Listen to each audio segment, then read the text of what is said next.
Hello and welcome to Weekly Reflection with Sonia Rodriguez.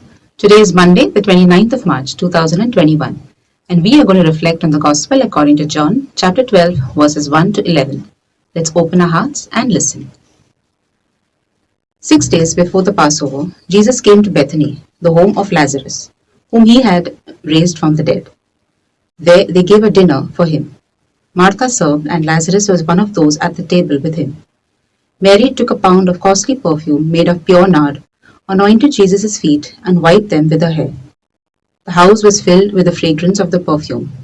But Judas Iscariot, one of the disciples, the one who was going to betray him, said, "Why was this perfume not sold for 300 denarii and the money given to the poor?" He said this not because he cared about the poor, but because he was a thief. He kept the common purse and used to steal what was put into it. Jesus said, "Leave her alone. She bought it so that she might keep it for the day of my burial. You always have the poor with you, but you do not always have me."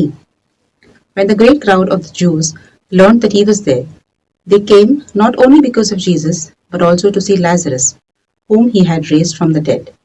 So the chief priests planned to put Lazarus to death as well, since it was on account of him that many of the Jews were deserting and believing in Jesus. The Gospel of the Lord. The setting for today's Gospel passage is a dinner party in Bethany, hosted in honor of Jesus, who had brought Lazarus back to life. It isn't often that we have the privilege of seeing someone brought back to life after being dead, so little wonder that there were many people present. Many were there to verify the miracle for themselves and to see the person who had worked this extraordinary miracle. This was, of course, Jesus, and seeing it for themselves caused them to believe in him. Apart from these visitors who discovered and accepted Jesus, we find a few other people present at the dinner demonstrating how they chose to reciprocate their love and gratitude towards him. Lazarus, the man of the moment and a close friend of Jesus, was seated with him at the dinner table, offering him the gift of his companionship. Martha, ever the woman of service, continued serving Jesus and the guests. This was her way of expressing her adoration for the Lord.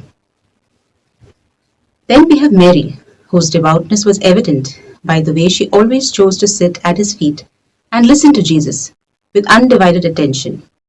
Today she goes a step further as she anoints his feet with a pure and rare perfume in an expression of undiluted love and humility.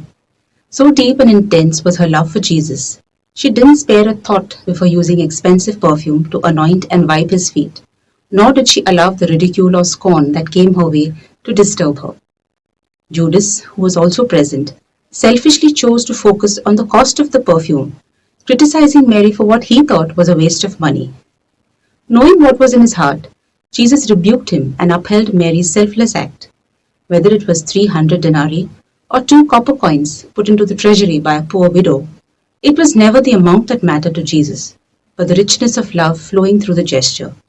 No wonder the entire house was filled with the aroma of love that honored and glorified God. Her gesture reminds us of a far greater act of humility and service when the Lord and Master of the universe got down on his knees to wash the feet of his disciples. He followed this with the ultimate act of love by dying for us. Would anything we say or do for him ever match up to this priceless outpouring of love for us? As we accompany our Lord during his journey towards the cross this week, let us glorify him with heartfelt praise and gratitude for his extravagant love. God bless you.